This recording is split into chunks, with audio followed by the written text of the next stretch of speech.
자, 그래서 또 이제 넘어가 보면, 그래서 서양의 그 고전 미술은 선과 점을 어떻게 처리하는가, 특히 선을 어떻게 처리하는가. 르네상스 때는 굉장히 깔끔한 선, 명확하게 배경과 인물이 구분되는 선, 바로크 때는 그걸 지울 정도로 색채 위주로 갔고, 그러니까 선을 중심으로 왔다 갔다 했단 말이에요.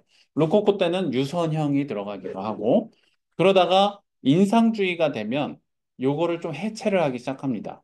보통 서양 근대 미술을 얘기를 할 때는 사실주의, 구스타프 쿠르베의 사실주의 혹은 인상주의부터 근대 미술이라고 보통 얘기를 하잖아요. 근데 왜 인상주의 미술을 근대 미술이라고 하는가? 뭐 어떤 점 때문에 근대성이 있다고 하는가? 그걸 좀 살펴보면, 일단 읽어보면, 19세기 이전의 미술과는 근본적으로 다른 미술이 탄생한 것으로 평가를 받습니다. 인상주의 화가들은 대상의 고유색을 부정하고 햇빛에 비춰진 순간적인 색과 형태의 인상을 표현하고자 했다. 그러니까 이게 무슨 말이냐면, 인상주의 화가들이 나오기 전까지는 무조건 나무를 그리잖아요, 화가들이. 그럼 나무 기둥은 고동색이지. 한번 팔레트에서 고동색을 만들어서 칠했어요. 나뭇잎은 초록색이지. 초록색을 인위적으로 만들어서 칠했어요. 근데 여러분 밖에 나가보세요. 햇빛에 그 반사된 나뭇잎을 보잖아요. 분명 초록색 나뭇잎이지만 햇빛이 반사된 부분은 하얗게 보인단 말이에요. 노랗게 보이기도 하고 저녁 노을이 땐 빨갛게 보이기도 하고. 근데 그거를 그 이전까지는 의식을 못했어요. 인식을 전혀 못했다가 인상파 화가들부터 그거를 처음 깨닫게 된 거예요.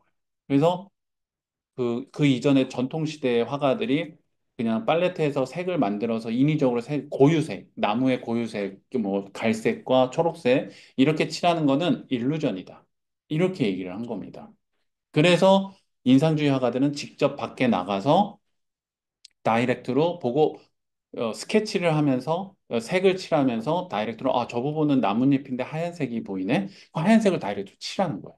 그래서 각 인상주의 회화의 특징은 가까이 가서 보면 뭘 그렸는지 알 수가 없어요. 멀리 떨어지고 전체적으로 봐야 뭘 그렸구나라는 게 서서히 떠오르는 겁니다. 그런 행위 자체가 어떻게 보면 되게 분석적이고 되게 과학적인 시각을 쓴 거잖아요. 인상주의 화가들이. 그래서 인상주의 미술부터 근대라고 보는 겁니다. 왜냐하면 고전과 전근대와 완전 다른 특징을 갖고 있으니까 과학성을 추구를 한 거니까. 그래서 단순히 시대가 19세기라서 근대다 이렇게 시대로 자른 것도 있지만 근데 더 정확하게는 고전 미술과 다르게 과학적으로 분석하기 시작한 미술이라고 해서 인상주의를 근대 미술, 모더니즘이라고 하는 겁니다. 그러니까 그리고 인상주의 미술이 그렇게 될 수 있었던 기반 중에 하나는 뭐냐면 튜브 물감이 이때 발명이 돼요. 우리는 물감을 칠한다라고 하면 당연한 상식처럼 튜브 물감에서 물감을 짜서 팔레트에 짜서 섞어가지고 물칠해서 이렇게 칠하는 게 당연한 상식이잖아요. 근데 이 튜브 물감이 발명되기 전에는 광석으로 돼 있었어요. 그걸 빻아가지고 뭐 계란을 섞던 물을 섞던 기름을 섞던 녹인 다음에 해야 돼요. 근데 그런 일련의 과정들을 야외에서 할 수 있어요? 하기 빡세죠. 그러니까 전근대 때 화가들의 작업 프로세스를 보면 야외에 나가서 풍경화를 그리더라도 스케치를만 해요. 그리고 색은 자기 아뜰리에로 가져와서 색을 칠한단 말이에요.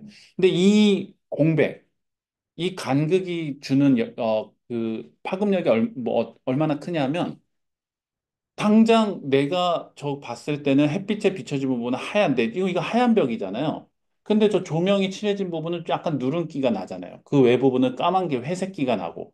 근데 정근대 화가들은 아무리 이거를 봤다 하더라도 의식도 못하거니와 아뜰리에로 가져와서 색을 칠할 때는 아까 봤던 그 풍경을 상상에 의지해서 색을 칠할 수밖에 없기 때문에 고유색을 만들어서 하얀색을 만들어서 그냥 칠하는 수밖에 없었던 거예요. 근데 튜브 물감이 발명이 되니까 그 자리에서 물감 짜가지고, 저 부분 좀 노랗네? 그럼 약간 노란기 섞고.